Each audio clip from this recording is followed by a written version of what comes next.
Good evening. Welcome to our September 11, 9/11 council meeting. It's also Metallica night in Sioux Falls, so Councilor Sale wants to get out of here on time for that. Is that right, Councilor? No. No. Okay. I'd like to welcome Dr. Ron Tottingham, who's been here before from Empire Baptist Temple, and he is going to be... Mr. Mayor, if I may take a roll call, please? Yes, you can. We can take a roll call. All right. Council members Nitzert,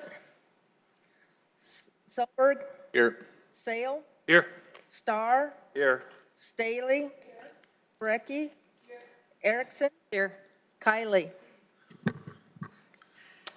Thank you. I would like to introduce Dr. Ron Tottingham, and I've asked Dr. Tottingham if before he gives his invocation tonight, if we could just have a 30-second moment of silence for 9/11. It was had the chance today to go to our police department and stop at one of our fire stations, and this was kind of nostalgic and reflective on what happened 17 years ago. So I would ask that you rise, and we will pause for about 30 seconds of reflection on 9/11, and then Dr. Tottingham will begin the invocation.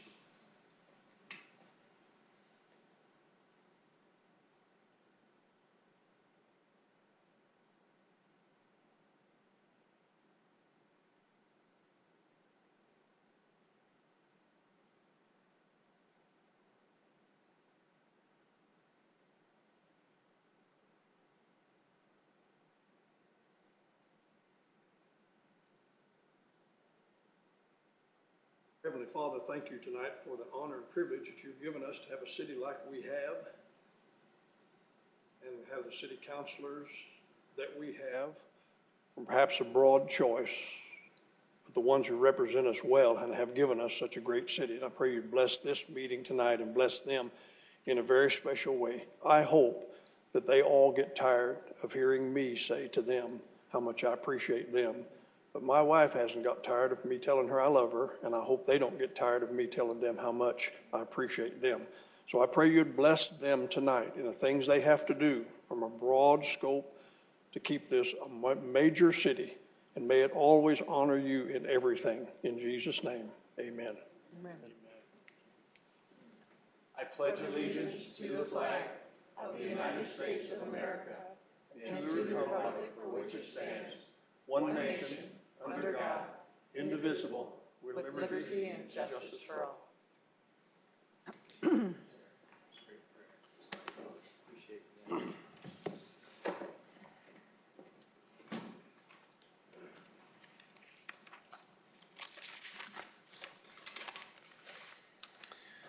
All right, we'll move on to the approval of the consent agenda. Move to approve, Erickson. Second, Selberg. Motion approved by Councilor Erickson and seconded by Selberg. Mr. Mayor? Yes. Yeah, I'm going to be pulling item number 1, the public parking, highways and streets. Okay. Item number 1 will be pulled. Are there any other changes to the agenda? Okay. If not, I need a roll call vote on the consent agenda, please. Councilmember Selberg, Yes. Sale, Yes. Starr, Yes. Staley, Yes. Brecky, Yes. Erickson. Yes. All right, that is passed. Now on to our regular agenda. Can I have a motion to approve the regular agenda? Move to approve, Erickson. Second. Motion to approve Erickson, seconded by Sale. Mr. Mayor. Councilor Erickson. I can make a motion to amend the regular agenda by moving agenda item 10 to immediately following agenda item 4. All right, a motion to amend by moving item 10 to immediately follow item 4. Any discussion on that change? Need a second, Second. Mr. Mayor? Second. Second by Selberg on that. Okay. I need a roll call vote on that change, please. Councilmember Selberg, Yes. Sale, Yes. Starr, Yes. Staley, Yes. Brecky, Yes. Erickson. Yes. All right, that is passed. And I need a roll call vote to approve the main motion as amended. Councilmember Selberg, Yes. Sale, Yes. Starr, Yes. Staley, Yes. Brecky, Yes. Erickson. Yes. All right, that has passed. Next up is our public input portion of the evening. As a reminder, we'll have public input for 30 minutes. Because we take public input for all our regular agenda items, we ask that the input be specific to items that don't appear later on in the agenda. And we ask that you come forward at this time. Bruce, we'll kick it off with you. Good evening. Good evening, Bruce Danielson. Tonight I'm not going to mince words. We have a record of dead bodies left in the wake of Paramedics Plus as we weave our way through their troubled history. I'll explain. Our research has found potentially hundreds of Code 980 or phantom ambulances never showing up to real emergencies. In short, 980 or phantom ambulance calls created a fraudulent way to meet contract technical requirements in order to show a 100% compliance rating while never actually sending an ambulance. In fact, since we uncovered the scam, Paramedics Plus, with the help of the city, developed a more secretive version of the process in use today. We also continue to get sham excuses to cover up company management incompetence helped by Sioux Falls City Health Department. The smirks and bad treatment shown to those of us who have gone to REMSA meetings is not missed by us. So let's get down to last week's Argus Leader story issues. Several statements made in the article by Paramedics Plus and a few individuals is just plain bull. The business known as Paramedics Plus exists today, was able to grow only through fraud. The company admitted this in the settlement. The company accumulated assets based on a fraudulent criminal business model instituted in Oklahoma and in other cities and states. And Paramedics Plus pled guilty to this activity and settled with the federal government. Why did the accumulated assets of the company get sold like they did? Just ponder this. Why did the medically based owners sell the firm to a private equity firm at a fire sale price? To pay a fine. We citizens who watch these things don't know because everything is sealed. Even you, our city council, has not been allowed to view the deal. Would there have been a Sioux Falls Paramedics Plus if the East Texas Medical Center had not run an illegal kickback operation to build assets on? Doubtful. We no longer have an ambulance service based on medically based Hippocratic oaths and practice. We have an ambulance service controlled by an East Coast equity firm only interested in their fees and profits. At a past city council meeting when I questioned the contract, the attending executives afterward accused me of making threatening comments. Our past mayor made a very public apology to his friends from Paramedics Plus. During the public input on this contract, the Paramedics Plus executives sitting by me were paying more attention to the boats for sale ads on their iPads than the council proceedings. I know because they were making a big show to all around them, including me. They did not care to pay full attention to the council that night because their fix was in. These executives also knew the company was giving Sioux Falls questionably legal system enhancements in the offering. Bruce, thanks for your time. I'll finish up next week. Thank you. Thank you, Bruce. Good evening. Oh, Mayor, how are you doing today? Great. Council guys, how you doing? I'm James. I got to think about Sanford because when they made my girl sign something which I was totally against, and now they're threatening to, terminate her. Okay, because she has anxiety, and they all know this because I told her I'm her advocate. You have to talk to me. But whatever. And it's not right for a company to do that, whether it's any company, okay, to literally force somebody to sign a document. It's not right. It's actually, a lawyer can tell you that, actually, because I've talked to several people. It's wrong. But I do got to commend the officers this morning because I go to coffee in the morning. And I seen officers like pull 3 or 4 people over within a matter of minutes. So I know they're doing their job, which is, really good. So anyway, I hope things change because I know it's hard and I really got to find a new place. And I see all these new buildings coming up which I got certain limitations where I can go, where I can't go. And because paying $1,280 for a room is a lot of money. A lot of money. Is I'm going to be 60 years old, and right now I can hardly even talk. Okay. I worked, which I just found out I did get a raise, which is cool. But my girl is actually trying to find some help, and it's hard because everybody keeps closing the doors on her, which is wrong.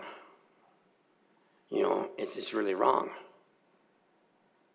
It's like I see a lot of people, and I know it's tough to decide who's going to get this, who's going to get that, who's going to get the help, who's not going to get the help. But just like I said before, is you can lead a horse to water, which you all heard that, but you can't make him drink. Okay?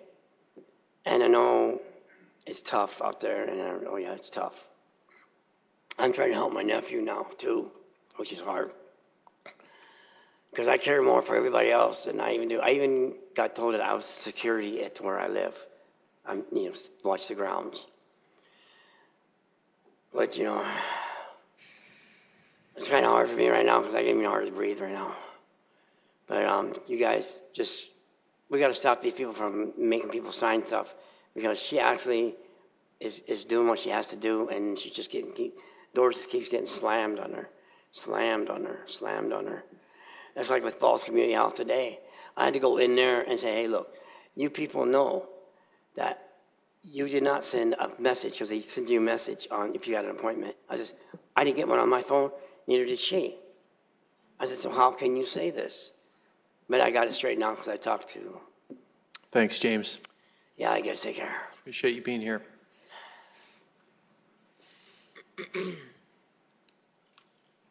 Good evening, everybody. My name's Heather Pastor.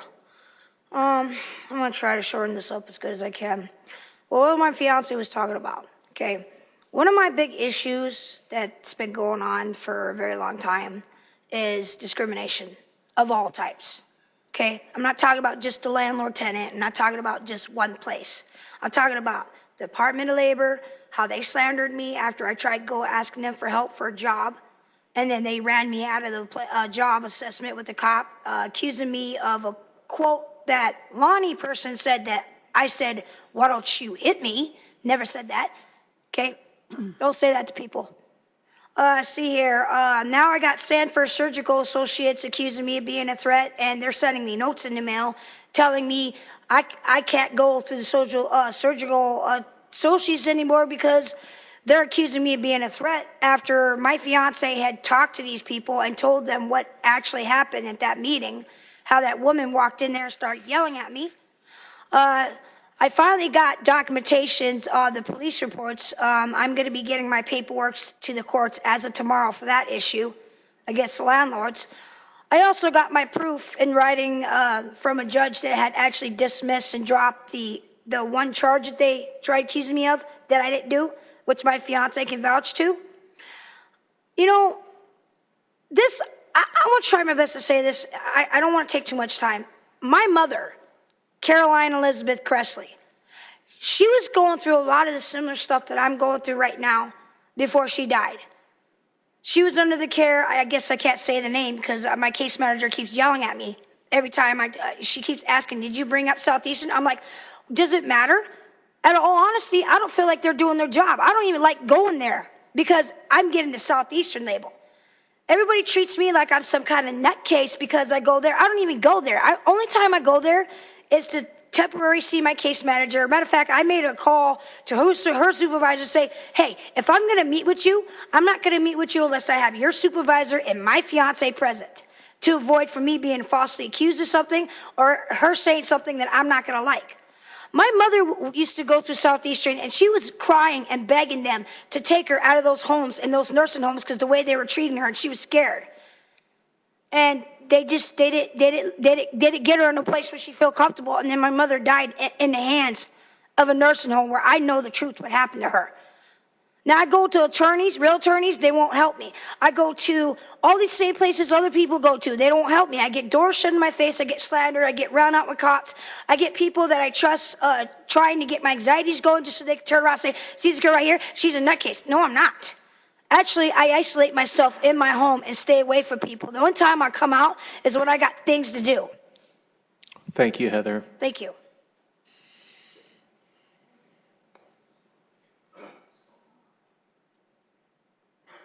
Good evening. Greetings. I'm David Zokaitis, and if I could get the overhead thing to work, that'd be great. All right, there we go. I'm here to talk tonight about river safety. And you haven't seen me here for a while because I've been in Pittsburgh trying to take care of my mother. She's doing quite a bit better than she was before. How do you focus this thing? Well, we'll just pretend it's set up correctly. If you want to understand rivers and safety, you need to understand buoyancy and turbulence. If you have wavy water, it's harder to float and harder to swim.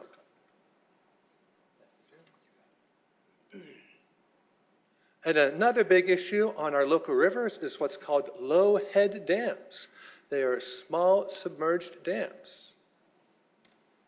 And the problem with low head dams is they make for something called a hydraulic roller. Very turbulent, you can get stuck in these things for hours.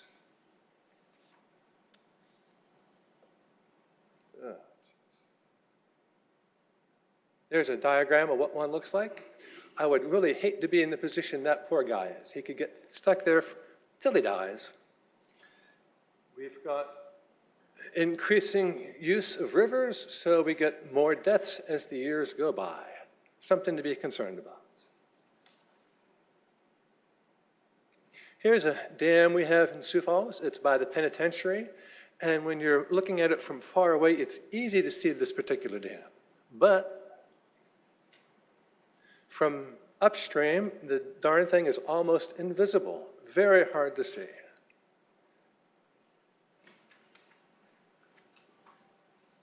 This dam is now marked, although it did not used to be. It got marked after somebody took a snowmobile and flew off the edge of it. To make low-head dams safer, you can mark them, you can replace them, and there's some comments there from, oh gee, I'm almost out of time. To make the spillway safer, you can bank the tail end slope, make it look more like a rock ramp. Buoys are also very helpful. That particular style of buoys is perfect. I think we should have this by the falls. There's a spillway that's not marked. If you go down that, you're probably going to die. This is by the falls. It's not marked either.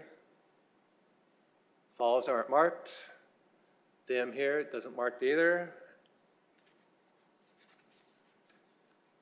Iowa's getting rid of their dams. We should too. There's a lot of, and try to enjoy nature. And I'm done because I only got 3 minutes. Thank you, David.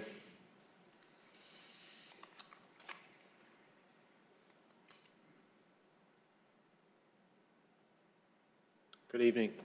Hello, my name's Catherine Riffle. I was here last week. I'll be here next time too, because I'm going to wrap up what I've got to say. When I said, when Mike Huther was still mayor, that I intended to make sure people are held accountable, I wasn't kidding. Yous have allowed your organizations and your departments with your city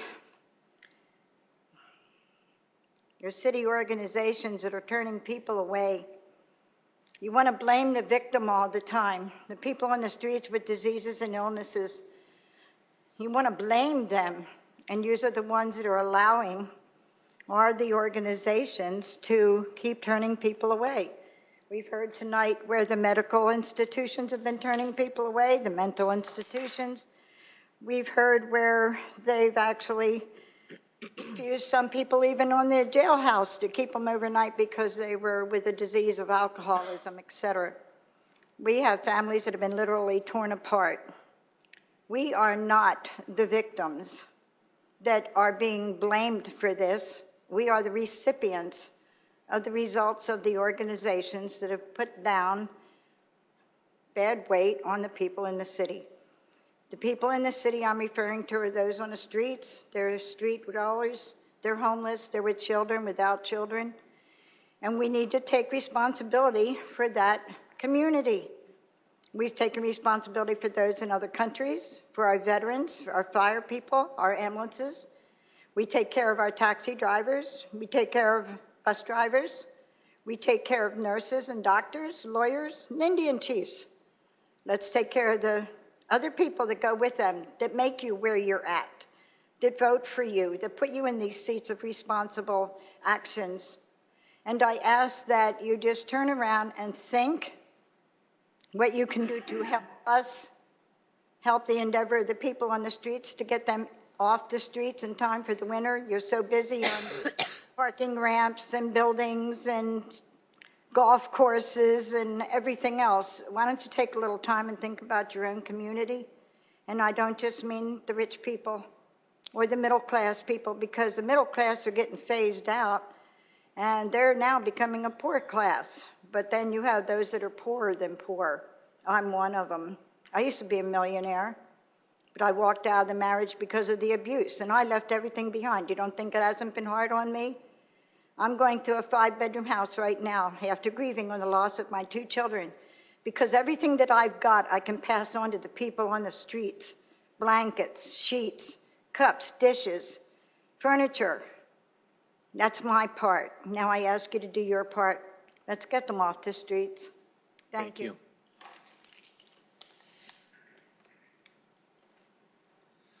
Good evening.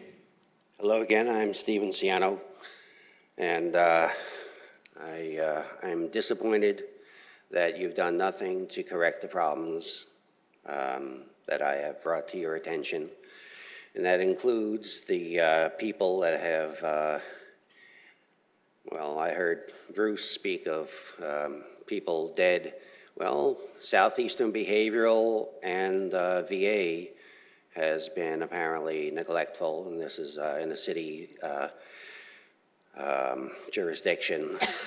And as a matter of fact, you give money without any oversight to entities such as Southeastern Behavioral Health Care as well.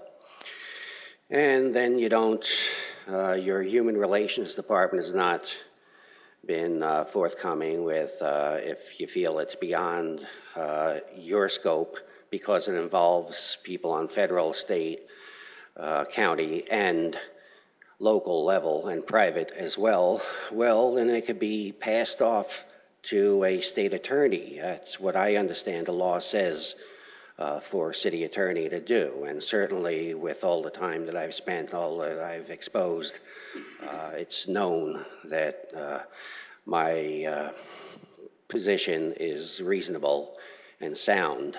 Now, along those lines, I've been having positive response with the VA, where I seem to have people on my side supporting the fact of it being appropriate to give me credit for the actual disability and support my claim to disability since '78 with PTSD and correct the military record which denied it.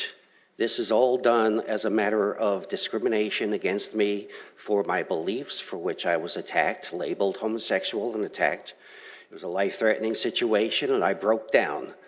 Suffered panic-induced catatonia, as I've said before, and was consequently hospitalized and discharged. And this is now recognized by people in the VA, and I'm working on getting that corrected. And because I can't trust people at the VA, I'm trying to get my health care taken care of elsewhere, like in Falls Community Health, and now they've sent me a bill after I was told that that was not going to be anymore, so I sent them a letter. And that brings me to the fact that when I send letters to you people, I get a response, only indication that personally I have sent you something. I want everything that I write and everything everyone else writes to be public, and the minutes to be transcribed word for word as they're presented. Thank you. Thank you.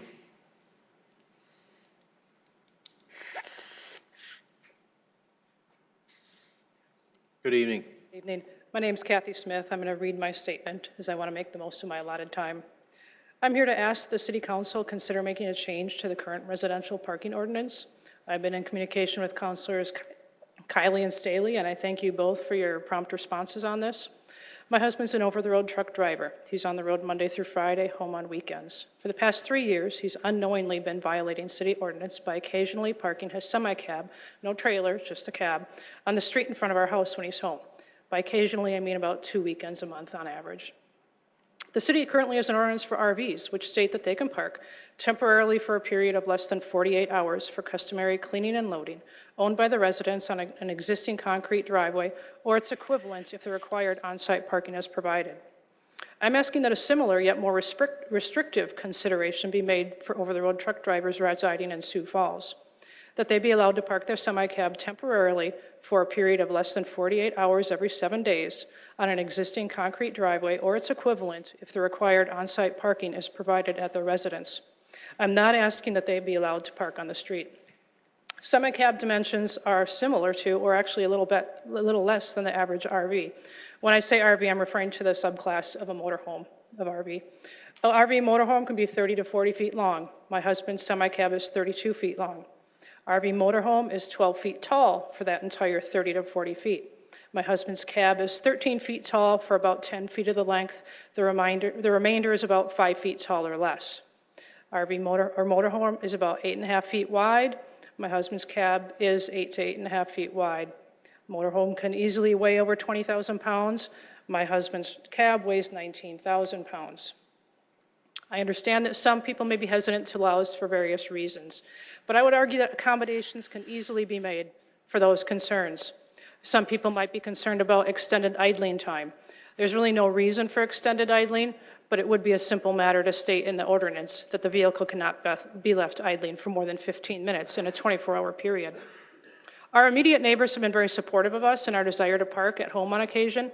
However, if there is a concern about neighbors not wanting a semi-cab to park next door, another option would be to have something similar to the existing ordinance for backyard chickens.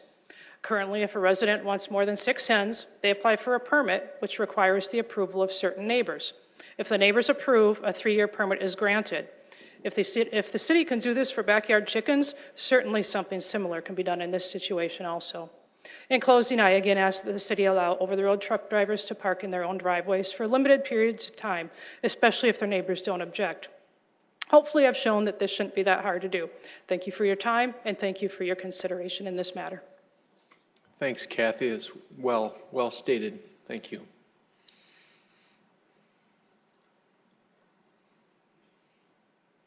Good evening. Good evening. Bob Colby. I think I'm going to be a closer. You're dealing with the administration and the ambulance service that we have here in our community, and I would suggest highly that you would combine that service with the fire department, and there would be a gross savings for the city because the administration of what other items such as REMSA and other things that do oversight are already in place with the fire department. And the fire department seems to be able to get there a lot quicker than any of the ambulance services. And if you are one of those who are in need, as I have had with friends, the fire department is there, and the ambulance service, it seems like it takes days for them to get there. The savings on combining something like that is never with the boots on the ground, but it is with the administration, and you'd get rid of some of the overburdened administration. There are several things that I would ask about. I've heard that the Levitt site is a candidate for the Superfund site. I don't know if that's true or not. When the railroad yard finds its contaminations, etc., when will we find out about that? Because I will bet good money on that. I'm still waiting for the report on the $1 million fine that the city was given custodial oversight on from the fine against John Morrell and Company. And I would highly suggest that you investigate the destruction design ordinance that is currently in place in Deadwood. It has been court tested and proven to be a viable and good ordinance. If you own and if you buy property and you own it, then it is your responsibility to maintain it in good condition And you can't just buy it, let it go downhill, and then say, well, it's gone, it's nothing, goodbye. Anyhow, I would suggest that you have the city check into that destruction by design ordinance. It works. Thank you. Thank you, Bob. Anyone else this evening? If not, next item, clerk. Item 3. Consent items. The consented item that was pulled. Right, we'll move to unfinished business and then we'll follow with. Sorry, my bad. Item 3, deferred from the City Council meeting of Tuesday, August 7th, 2018. Parks Recreation, 14009, Sioux Falls Parks and Recreation Master Plan, Professional Services Agreement, Pros Consulting, Inc., $202,390. Good evening, Don. Good evening, Mayor, City Council members. Staff would request the withdrawal of this item for your consideration. I'll move to withdraw. Second. All right, we have a motion to withdraw by Erickson and seconded by Kylie. Is there any discussion on that? If not, I'd ask for a vote on that, please. Councilmember Selberg, Yes. Sale, Yes. Starr, Yes. Staley, Yes. Brecky. Yes. Erickson, Yes. Kylie. Yes. All right, that is passed. Now we'll move to the pulled consent agenda item.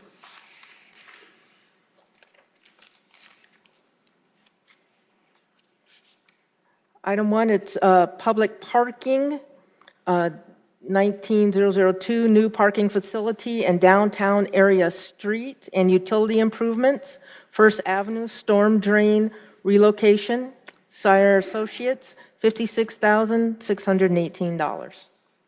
Hey, Kurt. Good evening, Mayor, Council. I guess I'll answer any questions that you might have. Yeah, well, Kurt, tell us about what are the details on this? Currently, we have had Sayer and Associates under contract to provide inspection services on the parking ramp project, and we are just utilizing them a little bit more and need some funds to continue their services and provide further inspection on the project. So would you call that a cost override? Most of the cost Or a change order? is associated with Public Works identified some opportunities to complete some projects outside of the parking ramp. And so we completed a couple different projects and we required inspection services for those. They're not necessarily tied to the parking ramp, but we are utilizing some of the efficiencies with the roads being closed down there, projects that needed to be done. And instead of closing the road a year or two down the road, we're taking advantage of that now. And I pulled this just because it was somehow, there was a multi-use parking ramp was tied into this down there. And I personally, I feel like we've given all that I'm willing to give for that project. So are we going to we'll be able to vote on this, right? Correct. Yeah, as a contract. Okay, thank you. Anyone? Mayor? Yes, Councilor Starr. Kurt, what were those opportunities? What were we able to do? Yeah, a majority of the amendment is with separate public works projects. Some in the 60-inch storm drain that was done as part of the projects. We added some inlets on 10th Street to that 60-inch storm drain's capacity. We weren't fully utilizing that, so we're catching some surface water off of 10th Street to help with any flooding issues down the road for downtown businesses. 9th Street and River Road, there is an old water main in that street that had several breaks over the last few years. So we took an opportunity with the road being closed. We replaced that water main and provided some additional services to some other businesses down there. And then also in Mall Avenue, there is a cobblestone sanitary sewer that has very outdated and obviously with the cobblestone, it's been there a long time. Mall Avenue is closed, so another opportunity to get in there and replace that now rather than have a failure in a year or two and then have to be into that road again. So, Mall Avenue will be there, or the way it looks right now when you drive by, it looks like that's eliminated as part of it, but Mall Avenue will be replaced as part of Correct, as part of the project. Thank you. Thank you, Counselor. Is there anyone from the public who would wish to speak to this item? Okay, if not, I'd look for a motion on this item. Move to approve. Second, Erickson. Motion to approve by Kylie, seconded by Erickson. Any further discussion on this? If not, a roll call vote on the motion to approve, please. Councilmember Selberg, Yes. Sale, Yes. Starr, No. Staley, No. Brecky, Yes. Erickson, Yes. Kylie. Yes. That has passed. Now on to our regular agenda. Item 4, first reading an ordinance of the City of Sioux Falls, South Dakota, providing appropriations authorizing an increase in property tax revenue pursuant to SDCL 101315 and the means of financing for the fiscal year ending December 31st, 2019. Good evening, Tom. Good evening, Mayor, City Council. Tom Huber with the Finance Office. This is the first reading of the appropriation ordinance, which starts the final phase of the city's annual budget process. This will establish the legal level of spending for the 9 governmental, or what we call the tax-supported funds, with a total appropriation of $286.7 million. This includes the $169.2 million general fund budget, which funds most of the day-to-day operational needs of the city, and the $72.9 million sales and use tax fund, which we refer to the second penny budget for non-utility capital improvements and equipment. The appropriation ordinance also establishes the annual property tax levy, which includes the 2.1% state certified CPI plus growth. Next week, this appropriation ordinance will be accompanied by the budget and capital program resolution. Tonight, item number 10 on tonight's agenda is the public hearing for that resolution. Thank you, Tom. Is there anyone from the public who wishes to speak on this item? Okay. Councilors, any questions for Tom? Councilor Staley.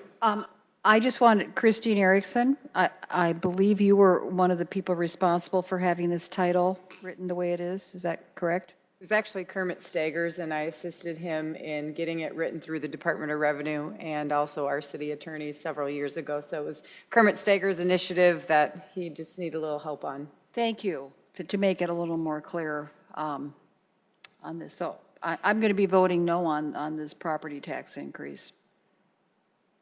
Okay. Mr. Mayor. Councilor Starr. Yes. Assistant Director Huber, I have just a quick question if I can, and I apologize. It was one of those things that I was thinking about as we were reading the title. We're increasing property taxes 2.1%. What does that equate to in dollars? I'll have to look that one up. Not sure I have it right offhand. Well, I know you're pretty good at most of them, and I was surprised you didn't. Because it's also accompanied with the 3.7% increase in normal growth. So the two of those together are the total increase. But I'll have to look that one up and get it back to you. Next week's fine. Okay. Make that work. Thank you, Tom. Any other questions for Tom while he's up here? All right. Thanks, Tom. Move to approve. Second, Erickson. So that's a motion to set a date of hearing for Tuesday, September 18th at 7 p.m. by Councilor Kiley, seconded by Councilor Erickson. Can I get a roll call vote on that, please? Councilmember Selberg. Yes. Sale. Yes. Starr. Yes. Staley. No. Brecky. Yes. Erickson. Yes. Kylie. Yes. That item has passed. Next item, please. Item 10, public hearing for proposed resolution adopting the budget for the fiscal year ending December 31st, 2019, and the 2019-2023 capital program. All right, this item requires no action, but it's a public hearing, so I invite those who wish to speak to it to come forward to the podium. If there's anyone who wishes to speak to this. Okay. Seeing none, we will move to the next item, item 5. Item 5 is a first reading, an ordinance of the City of Sioux Falls, South Dakota, amending the Code of Ordinances of the city by amending Section 94.038, planting and public rights of way. Hi, Kelby. Good evening, Mayor, City Council. Kelby Maris with Parks and Recreation. This ordinance would require a permit to be added to the list of rules for planting of trees in the right-of-way. This permit, of course, would be at no charge to the property owner, and would help us significantly with street tree inventory going forward. Okay. Is there anyone from the public who wishes to speak on this item? If not, is councilors questions for Kelby on this? Is there a motion? Move to set the date for a second reading to Tuesday, September 18. Second. Second, Selberg. Okay. Motion by Erickson to set a date for September 18th at 7 for second reading, seconded by Selberg. Can I get a vote on that, please? Councilmember Selberg. Yes. Sale. Yes. Starr. Yes. Staley. Yes. Brecky. Yes. Erickson. Yes. Kylie. Yes. That passes 7-0. Next item, item 6. First reading, an ordinance of the City of Sioux Falls, South Dakota, amending the Code of Ordinances of the city by adding Section 94.019, planting of ash trees prohibited. Good evening. This ordinance, of course, is in response to the Emerald Ash Borer and would prohibit the planting of any new ash trees on public or private property in the city of Sioux Falls. Thanks, Kelby. Anyone from the public wish to speak on this? Questions for Kelby, council? I'd ask for a motion to set a date of hearing for the 18th at 7 p.m. So moved. Second. So moved by Brecky, seconded by, I think, Councilor Kylie. Any discussion? If not, a vote on that, please. Councilmember Selberg. Yes. Sale. Yes. Starr. Yes. Staley. Yes. Brecky. Yes. Erickson. Yes. Kylie. Yes. That item passes. Item 7. First reading, an ordinance of the City of Sioux Falls, South Dakota, amending the Code of Ordinances of the city by amending Section 110.027, licenses issued by Parks, Recreation, and Forestry Department. Thank you. This ordinance would increase the amount for initial and renewal of the arborist license that is issued by Parks and Recreation. Thanks, Kelby. Anyone from the public here to speak on this item? Councilors, questions for Kelby on this? Councilor Staley. Kelby, tell us, why are we doing this, and what are you going to do with the revenue that you're generating? Well, currently we are not recovering the cost that it takes right now for us to issue these licenses. The current, as best as we can tell from our research, the current rate of $35 for an initial license and $17.50 for a renewal has not changed since 1992. This also brings this professional license more in line with other professional licenses that the city requires of contractors. Thanks, Kelby. Other questions for Kelby, council? If not, is there a motion to set a date of hearing for Tuesday the 18th at 7 p.m. for this item? So moved. Second. Moved by Kylie, seconded by Sale. I'd ask for a vote on this item, please. Councilmember Selberg. Yes. Sale. Yes. Starr. Yes. Staley. No. Brecky. Yes. Erickson. Yes. Kylie. Yes. That passes 6-1. Next item, item 8. First reading, an ordinance of the City of Sioux Falls, South Dakota, amending the Code of Ordinances of the city by adding Section 94.002, transportation of ash wood prohibited. This ordinance, also in response to the Emerald Ash Borer infestation, would prohibit the transport of raw ash wood products within Sioux Falls between Memorial Day and Labor Day in an effort to slow the spread of the infestation. Thanks, Kelby. Anyone from the public here to speak on this item? Councilors, questions for Kelby? I'd look for a motion. Motion to approve. Second. Okay, motion to set a date of hearing for Tuesday, September 18th at 7 p.m. By Councilor Brecky, seconded by Kylie. Vote on this, please. Councilmember Selberg. Yes. Sale. Yes. Starr. Yes. Staley. Yes. Brecky. Yes. Erickson. Yes. Kylie. Yes. All right, that passes 7-0. Item 9. Deferred from the City Council meeting of Tuesday, September 4th, 2018, a resolution adopting written findings by the City Council denying a proposal to demolish homes at 414 West 19th Street, 1005, 1023, and 1027 South Dakota Avenue in the Sherman Historic District and the issuance of any related permit based upon the consideration of all relevant factors, and that there is no feasible and prudent alternative to the proposal, and the program includes all possible planning to minimize harm to the historic property resulting from such use. Pending motion from the meeting of Tuesday, September 4th, 2018, a motion was made by Councilmember Marshall Selberg and seconded by Councilmember Kurt Sale to adopt said item. Mr. Mayor, I need to recuse myself. Yes. All right, so there's a pending motion to approve this item that's on the table. We'll first take any public input that anyone would have on this item. Okay, so the pending motion is to approve this. Council, any discussion on this? Oh, come forward, sir. My name is Mark Meyer-Henry. I represent Johnson's Properties, LLC. I apologize and I don't want to replow ground from the last meeting, but I'm here on what I think is a very serious issue, which is the power of the city, whether the city has the power to deny this application. I've read the resolution.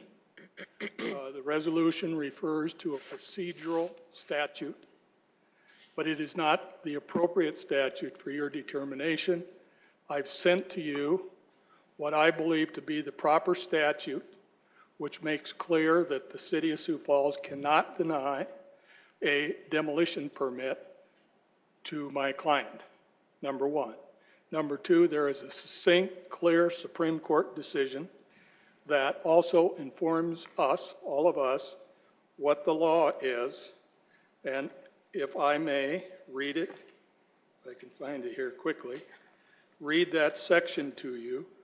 I wish to make a legal argument that you don't have power, number one, to deny, assuming one thing, and number two, that these findings are not necessary and in all respects improper and illegal. And I say this all respectfully. I've talked to the city attorney. He's evidently, his staff, because he wasn't here when all this happened, has a different opinion. But the issue in this case of Donovan versus the city of Deadwood was the denial of a demolition permit. The South Dakota Supreme Court reviewed the statute that I provided you, albeit late, and I apologize for that. And it says,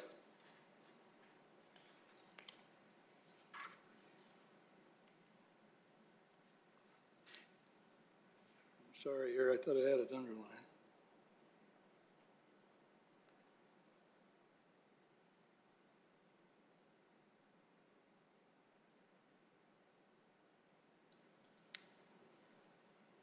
All right, here, and I'm reading from Supreme Court. SDCL 1-19B27, I've provided that to the council, provides that historic properties may be demolished after a 180 days notice given to the Historic Preservation Commission, and during that 180-day period, the commission may negotiate with the owner in an effort to find a means of preserving the property.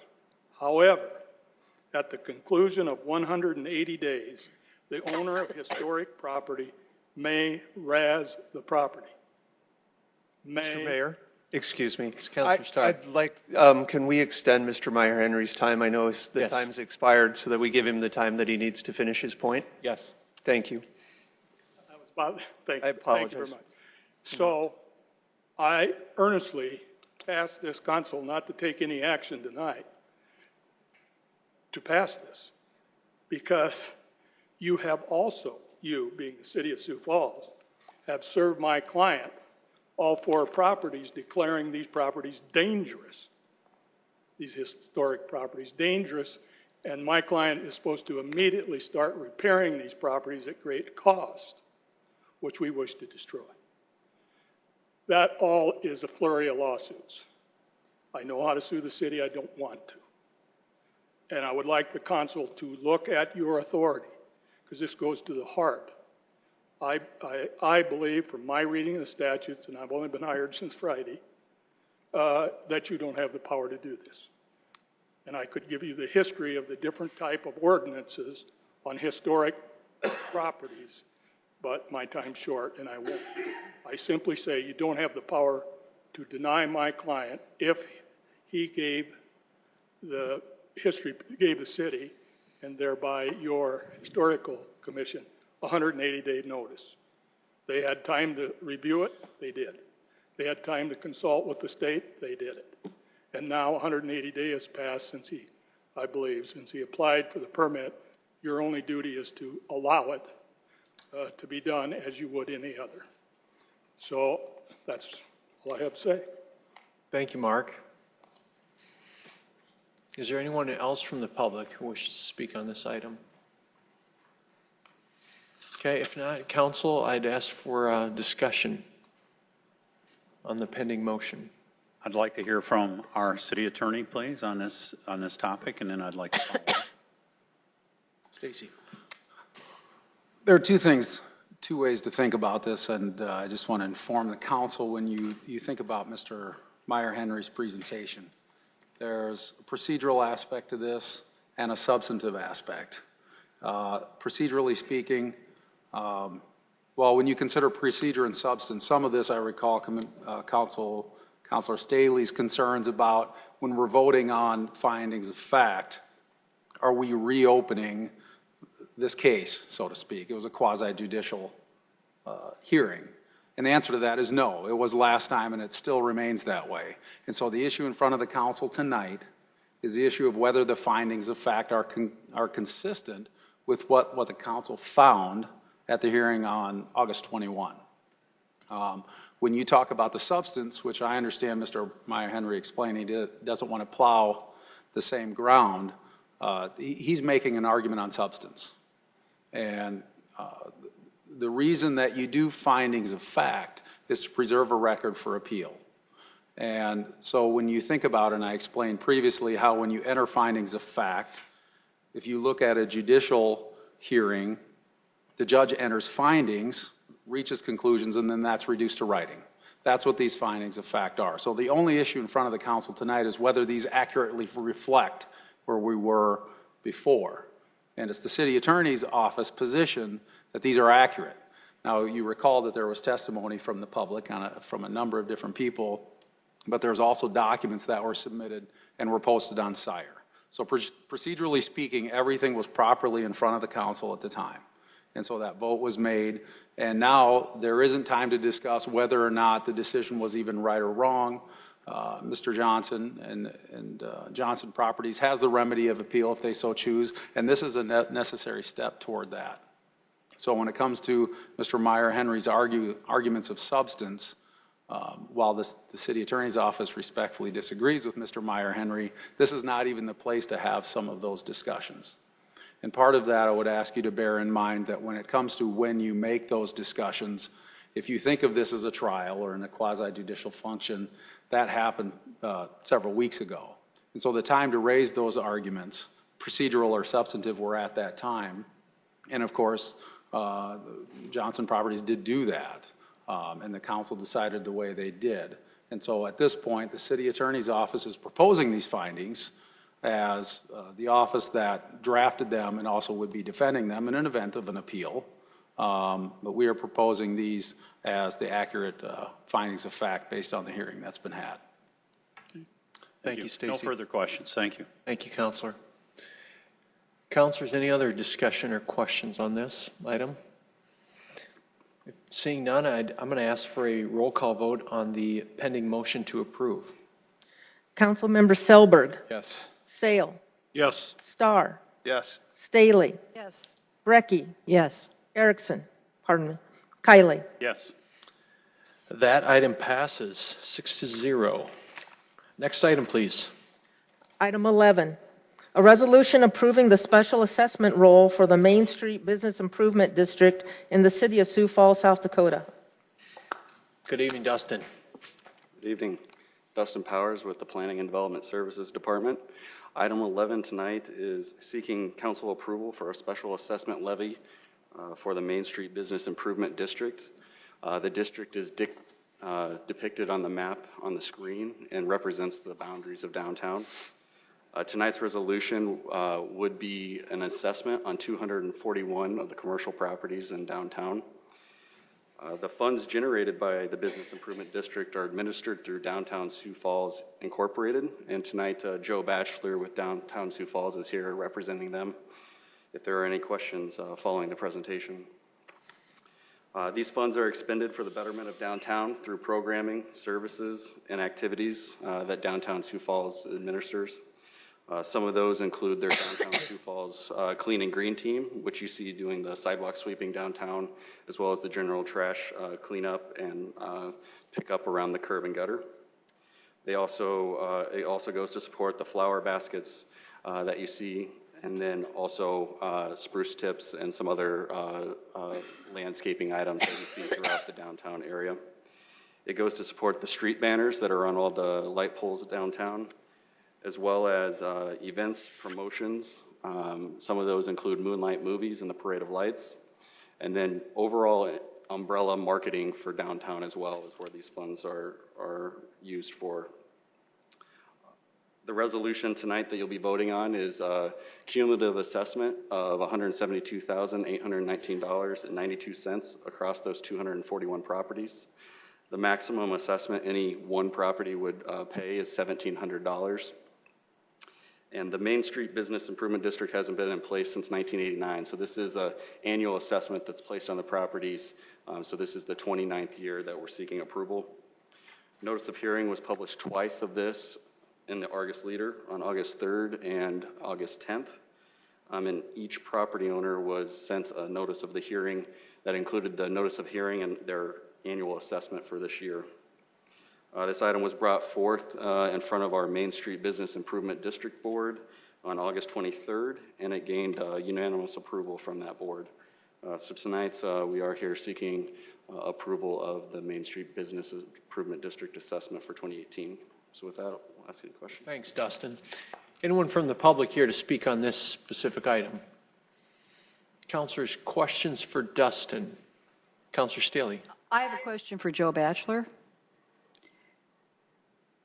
The question, Joe, is that in the midst of all this discussion, do you ever have any people who have concerns about this in your group? Because you said unanimous, but do you ever have, I'm just wondering, you know,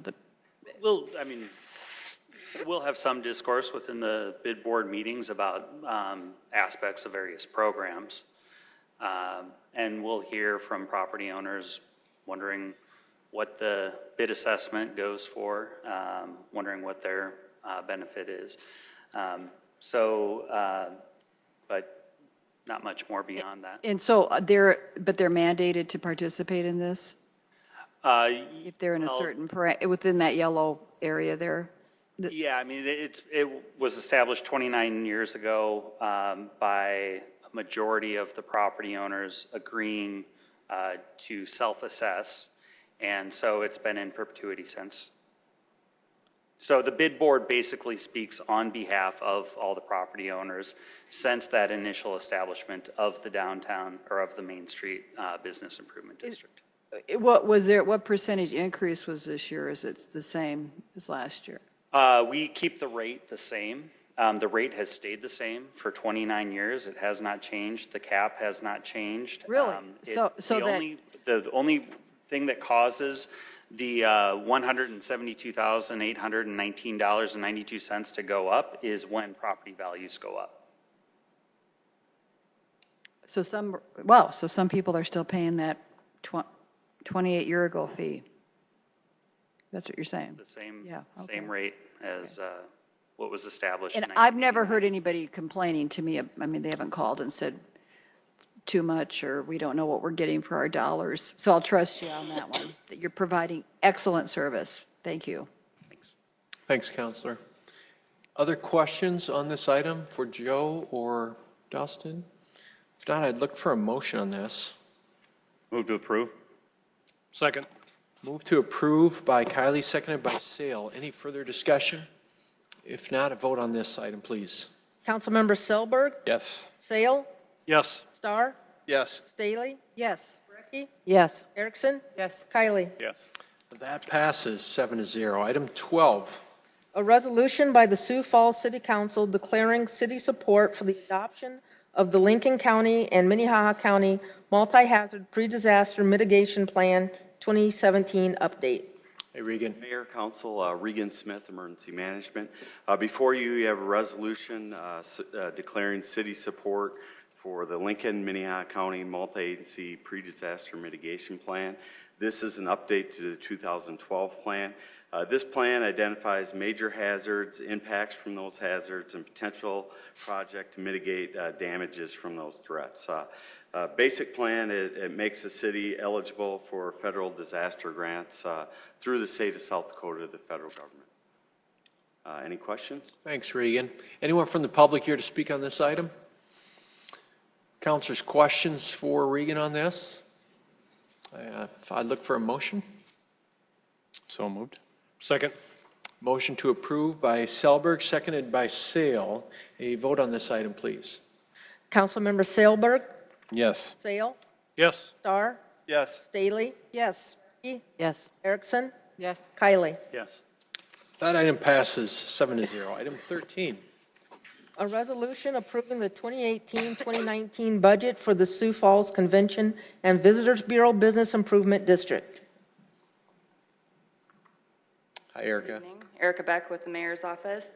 Well, I have the opportunity tonight to reintroduce you to Terry Ellis Schmidt, but I wanted to come up here, even though I know she can introduce herself, just to recognize her and the CVB for being a partner to the city. Without the CVB, without the Chamber, without the Development Foundation, all three entities of which are in that row tonight with us, we would not be able to provide the types of economic development opportunities and services to our community that we are able to do. So Terry is here today to talk a little bit more about the CVB budget and request your consideration for approval of that. Thank you, Erica. Welcome, Terry. Thank you. Good evening. Good evening. It's nice to be here again. Good to see you all again. Very briefly, I presented the budget this afternoon to the council. The first thing that I want to explain again to make clear is that I had provided a budget to you, and then the bid board met in a special meeting to approve the bid budget, and they made a decision to change the percentage that we have on the bid side of the budget and on the CVB side of the budget. So because more money comes in from the bid side, they wanted to switch it over to 66.6% on the bid and leave the 33% on the CVB side. So we didn't change any amounts, we simply shifted some dollars from one side to the other. I gave that updated budget to the city this afternoon, and I believe that is what you have before you. And I can briefly walk through that by category if that's what you would like me to do at this point. Councilors, I think what we'll do is first ask if there's anyone from the public here to speak on this item. And then if not, I think we'll just open it up for questions based on what's in front of us and let the council grill you. Questions for Terry on her proposed budget before you? None. All right. Then I would look for a motion. Move to approve. Second. Okay, I have a motion to approve by Councilor Kiley and seconded by Erickson. Any further discussion on this? Mr. Mayor? Yeah, Councilor Starr. I would move to amend by substituting page 2 with the provided proposed amendment to the CVB bid budget. Second. Okay. Motion by Starr to move, again, that was to move page 2 to the, can you repeat that? To the proposed amendment to the CVB bid budget. Proposed amendment to the CVB bid budget. Yeah, it's not on mine. So no by Starr, seconded by Councilor Kiley. Any discussion on that item? Okay. Can I get a roll call vote on the motion to amend, please? Councilmember Selberg, Yes. Sale, Yes. Starr, Yes. Staley, Yes. Recky, Yes. Erickson, Yes. Kylie. Yes. Okay, that amendment passes 7-0. Any further discussion or amendments? If not, I'd ask for a vote to approve the main motion as amended. Councilmember Selberg. Yes. Sale. Yes. Starr. Yes. Staley. Yes. Brecky. Yes. Erickson. Yes. Kylie. Yes. That passes 7-0. Thank you very much. Terry, thank you for being here. Item 14. A resolution authorizing an application for financial assistance, authorizing the execution and submittal of the application, and designating an authorized representative to certify and sign payment requests. Dustin, good evening. Good evening, Council, Mayor. Dustin Hanson, Landfill Superintendent, Public Works Division.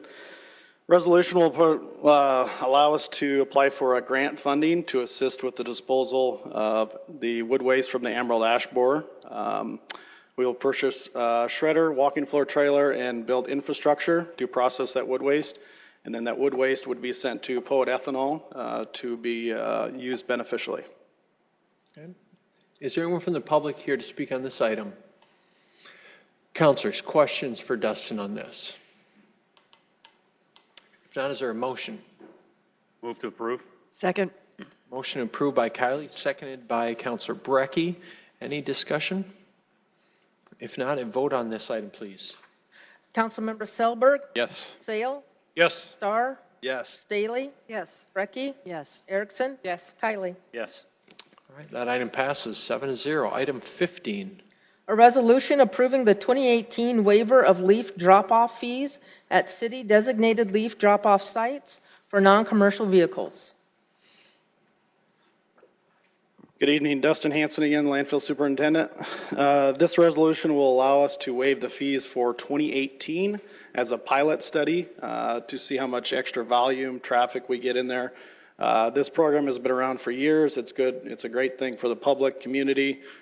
So we ask you to pass this tonight. Our sites do open September 29th. Thanks, Dustin. Anyone from the public wish to speak on this item? Councilors, questions for Dustin? Councilor Staley.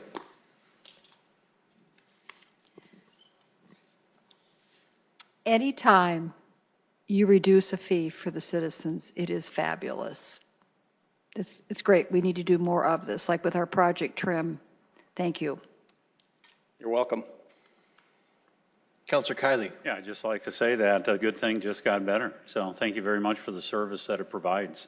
I know that I have taken advantage of that yearly, and I know many other citizens in the line ahead of me and behind me at the time have taken advantage of it as well. So thank you. You're welcome. Thanks, Councilor.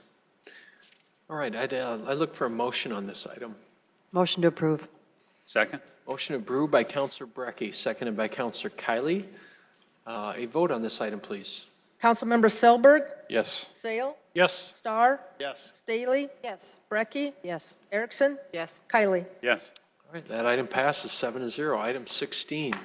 A proposed resolution vacating the 14-foot alley right-of-way lying west and adjacent to lots 1 through 24 in Block 89 of Sioux Falls Improvement Company's addition to the City of Sioux Falls, Minnehaha County, South Dakota. Kurt's back. Back, best for last. This alley right-of-way, 14-foot wide, is located near the intersection of North Louise Avenue and West Madison Street, near Concrete Materials.